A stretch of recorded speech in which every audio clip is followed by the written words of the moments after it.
Most men think a woman opens up when she feels attracted to them. That is wrong.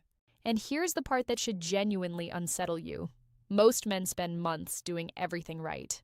Showing up, being consistent, saying the right things, and she still never fully opens up. She stays warm but guarded, present but locked. They cannot figure out why, and honestly, she cannot always explain it either. But her nervous system knows exactly what it is watching for. There is one specific thing, one signal, and until she sees it, she will not let you in. Not really. Not the version of herself she keeps hidden from everyone. By the end of this video, you will know exactly what that thing is, why it works the way it does, and this is the part most channels skip, why so many men accidentally fail this test without ever knowing it existed. Stay with me, because this gets very interesting very fast. Let me tell you about a study that changed how researchers think about emotional intimacy between men and women. In 2014, psychologists at the University of California conducted a series of experiments on how trust forms in close relationships. What they found surprised even them. Women did not report feeling emotionally safe based on how often their partner expressed affection, how physically attractive they found them, or even how long they had known them. The strongest predictor of whether a woman would open up emotionally was something the researchers called distress tolerance in a partner. In plain language, it was about how a man handled discomfort. Not her discomfort, his own. How did he behave when things got awkward, heavy, or emotionally inconvenient? That was the signal she was reading. That was the test she was running, often completely unconsciously, before she decided whether to let someone see the parts of herself she guards the most. Now here is where it gets fascinating and a little bit uncomfortable if you are a man watching this. Most men are never told this test exists. They are busy focusing on what they say, how they look, how confident they come across. Meanwhile, she is running an entirely different evaluation in the background, one that has nothing to do with any of those things. And the reason most men fail it is not because they are bad people. It is because the thing she is watching for is one of the most socially undertrained skills in modern masculinity. What is that thing? I will tell you, but first, you need to understand why this mechanism exists in the first place. Because once you understand the why, the what becomes obvious, and the how becomes something you can actually do. Here is something that does not get said enough. Opening up emotionally is not a small thing for a woman. It is, neurologically speaking, one of the most vulnerable acts a human being can perform. Dr. Brené Brown, whose research on vulnerability at the University of Houston spans over 2 decades and includes data from thousands of participants, describes vulnerability as the birthplace of connection. But she is also clear that it requires one non-negotiable condition: perceived safety. Not safety in the physical sense. Emotional safety. The internal sense that showing your real self will not result in being ridiculed, dismissed, fixed, or abandoned. And here's the thing about women specifically. From a very early age, most women are acutely attuned to reading emotional environments. This is not a stereotype. It is documented. A 2018 meta-analysis published in the journal Psychological Bulletin, which reviewed data from over 215 studies, confirmed that women significantly outperform men in reading nonverbal emotional cues. Women are, on average, faster and more accurate at detecting emotional tone, spotting inconsistency between what someone says and how they feel, and identifying when someone is suppressing something. What this means practically is that she is not just listening to what you say. She is watching how you handle the emotional texture of a conversation. She is reading the gaps, the pauses, the micro shifts. She is doing this automatically the way other people read road signs, fast, mostly unconscious, and very difficult to fool. So when she has not opened up yet, when she is still in that warm but guarded phase, it is not because she does not trust you as a person. It is because her internal system has not yet received the specific signal it is looking for. And that signal is not a compliment. It is not a grand romantic gesture. It is not even consistency, though consistency matters for other reasons. The signal is this: how do you handle your own emotional discomfort in front of her? Here is the real answer, and I want you to sit with this for a moment because it is more layered than it sounds. Women watch for what a man does when the emotional temperature of an interaction rises and he has nowhere to hide. Not when things are easy. Anyone can be charming when things are easy. What she is watching for is what happens when there is friction, when something heavy comes up, when she cries and he does not know what to say, when the conversation goes somewhere uncomfortable, when silence stretches a little too long, when she shares something that is messy or inconvenient or does not have a clean resolution. Does he go cold? Does he make a joke to escape? Does he immediately try to fix the problem so he does not have to sit in the feeling? Does he get defensive? Does he physically leave the room or emotionally check out while still sitting there? Or does he stay? Not stay with a speech. Not stay with a solution. Just stay. Present, regulated.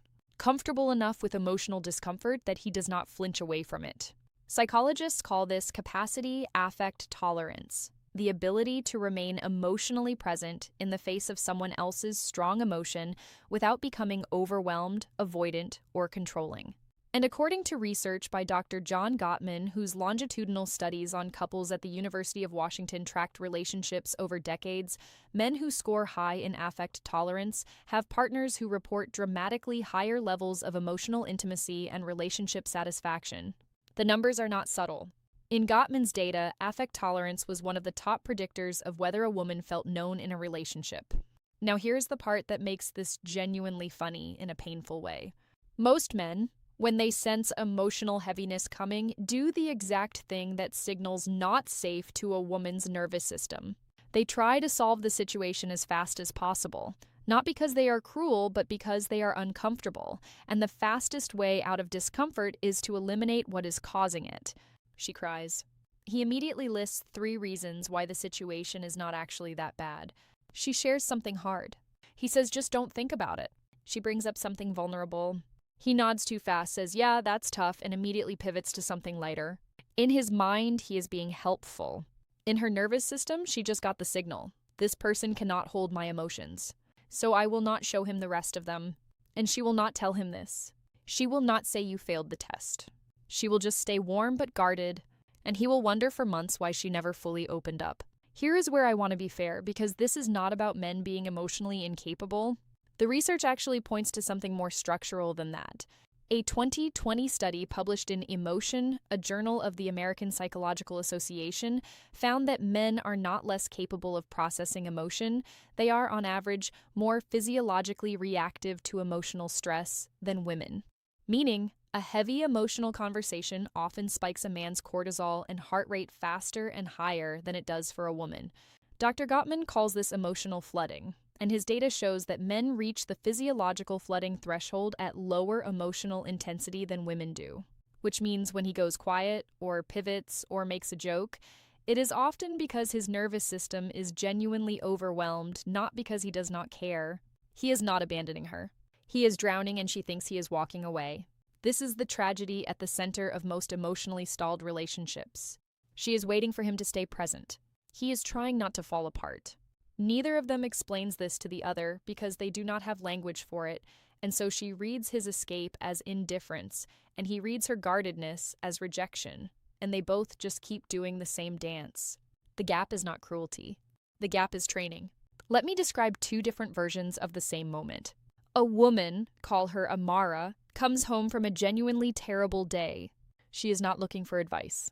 She does not want a 5-point plan.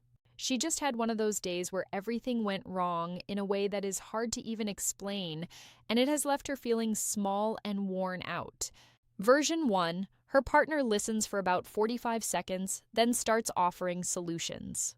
Did you try talking to your manager? You should just leave that job. Have you eaten?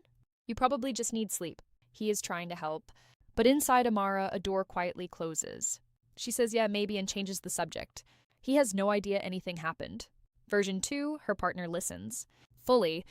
When she finishes, he does not immediately speak. He sits for a moment, not because he is performing silence, but because he is actually taking in what she said. And then he says something simple. That sounds exhausting. I'm glad you told me. No fix. No pivot. Just presence. Amara does not consciously think he passed the test. But her nervous system registers something important. He can hold this. Which means maybe he can hold more. And that is when the door opens. Not because of anything dramatic, because of the quality of his attention in one unremarkable moment. Attachment researchers call this a corrective emotional experience, a moment where someone responds to vulnerability differently than the nervous system expected, and the trust threshold shifts as a result. These moments are quiet. They do not look like a breakthrough from the outside, but internally they are exactly that. What this looks like practically is simpler than most people expect. It is not about saying the perfect thing. It is about not saying the automatic thing, the escape, the fix, the pivot, and sitting in the discomfort for a few extra seconds instead. That pause, that willingness to be present with something unresolved, is the signal she has been waiting for. Here is something almost nobody talks about, and it is worth knowing. When a woman finally opens up, really opens up, not just surface vulnerability, but the deeper, messier stuff, she is also watching what happens next. Because opening up once is not the same as trusting permanently, the nervous system recalibrates with each exchange. Dr. Sue Johnson, the developer of emotionally focused therapy and one of the most cited researchers in relationship psychology, describes this as an ongoing cycle of bids and responses. Every time someone is vulnerable, they are making a bid for emotional connection. And the response to that bid either builds trust or erodes it, which means, and this is the part that will reframe everything, the goal is not to get her to open up once. The goal is to become someone whose responses consistently signal safety. Not perfect responses, consistent ones. She does not need you to be a therapist. She does not need you to know what to say. She needs to learn through repeated experience that showing you something real will not result in being dismissed or managed. That is the whole thing. That is the test, the answer, and the ongoing practice all in one. And here is the darkest, most honest version of this. The men who build this kind of emotional intimacy are not necessarily the most attractive, the most successful, or the most charismatic men in the room. They are the men who learned, somehow from somewhere, to stay when staying is uncomfortable. That skill is rarer than people realize. And because it is rare, it is disproportionately magnetic. So let me bring this full circle. The one thing women watch for before they open up is not your confidence, not your looks, not how much you make her laugh, though that helps. It is affect tolerance, your ability to stay emotionally present when the conversation gets heavy, when she gets real, when things do not have a clean resolution. She is not running this evaluation consciously. She is not sitting across from you with a checklist. Her nervous system is doing it automatically, the way yours reads danger. And it is looking for one specific signal. Can this person hold something real without flinching away from it? Most men never know this test is happening, which is why most men never quite understand why she stayed warm but never fully opened up. Now you know, and knowing it is only the beginning, because now the obvious question becomes, how does this show up in the actual moments that matter? The early conversations, the first time something heavy comes up, the point where most men accidentally communicate, I can't hold this. That is exactly what the next video breaks down. The moments when women actually decide. Not in theory, in practice. The real-time signals, the invisible turning points, the things she registers in the first few hours of real conversation that shape everything that comes after. It is already up. And if what you just learned here shifted something for you, you will want to watch it before you walk into the next meaningful conversation in your life. It is right there on your screen.